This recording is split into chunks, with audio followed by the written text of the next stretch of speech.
Hi guys, welcome to our channel mister Sisindri. Bigg Boss హౌస్లో టాస్క్లో వర్షం కురుస్తుంది అని చెప్పవచ్చు. బిగ్ బాస్ ఒక టాస్క్ తర్వాత ఒక టాస్క్ అంటూ కంటెస్టెంట్స్కి క్షణం కూడా తీరిక లేకుండా చేస్తున్నాడు. ఇక హౌస్లో రేషన్ టాస్క్ ముగియడంతో బిగ్ బాస్ ప్రభావతి 2.0 టాస్క్ను తీసుకొచ్చాడు. ఈ ప్రభావతి 2.0 టాస్క్లో ఇప్పటికే ఫస్ట్ లెవెల్ పూర్తి అయ్యింది. ఫస్ట్ లెవెల్లో శక్తి టీం ఎక్కువ గుడ్లు సంపాదించడంతో బిగ్ బాస్ కాంతారా టీం నుండి ఒకరిని టాస్క్ నుంచి తొలగించే అవకాశం శక్తి టీంకి ఇచ్చాడు.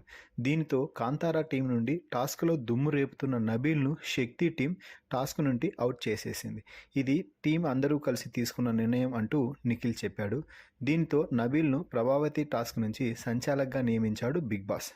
ఇక ప్రస్తుతానికి శక్తి టీం వద్ద 66 గుడ్లు, కాంతారా టీం వద్ద 34 గుడ్లు ఉండటంతో బిగ్ బాస్ ఇద్దరికి గుడ్ల సంఖ్యను పెంచుకోవడానికి మరో అవకాశం అయితే కల్పించాడు. అదే మూవింగ్ ప్లాట్ఫామ్ టాస్క్. ఈ టాస్క్లో శక్తి టీం నుండి నైనిక, కాంతారా టీం నుండి అభయ్ పోటీలో పాల్గొన్నారు. మూవింగ్ ప్లాట్ఫామ్ పైకి ఎక్కి ప్లాట్ఫామ్కి ఉన్న హోల్స్లో బాల్స్ను వేయాల్సి ఉంటుంది. చేతులతో కాకుండా కేవలం కాళ్ళు కదిలిస్తూ ప్లాట్ఫామ్ను మూవ్ చేస్తూ ఆ హోల్స్లో బాల్స్ను పడేలా చేయాలి.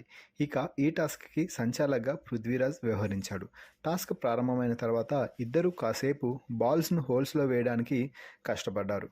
కానీ ఆ తర్వాత టాస్క్ని అర్థం చేసుకుంటూ అభయ్ తనకి ఇచ్చిన బాల్స్ను హోల్స్లో ఫస్ట్గా వేయడంతో సంచాలక్ పృథ్వీ మూవింగ్ ప్లాట్ఫామ్ టాస్క్లో విన్నర్స్ కాంతారా అంటూ బిగ్ బాస్కి తెలిపాడు.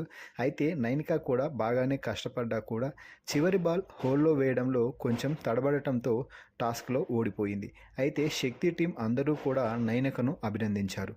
బాగా ఆడారు. ఇక మూవింగ్ ప్లాట్ఫామ్ టాస్క్లో అభయ్ గెలవడంపై మీ అభిప్రాయాన్ని కామెంట్స్ రూపంలో తెలపండి. Please subscribe our channel mister సిసింద్రి.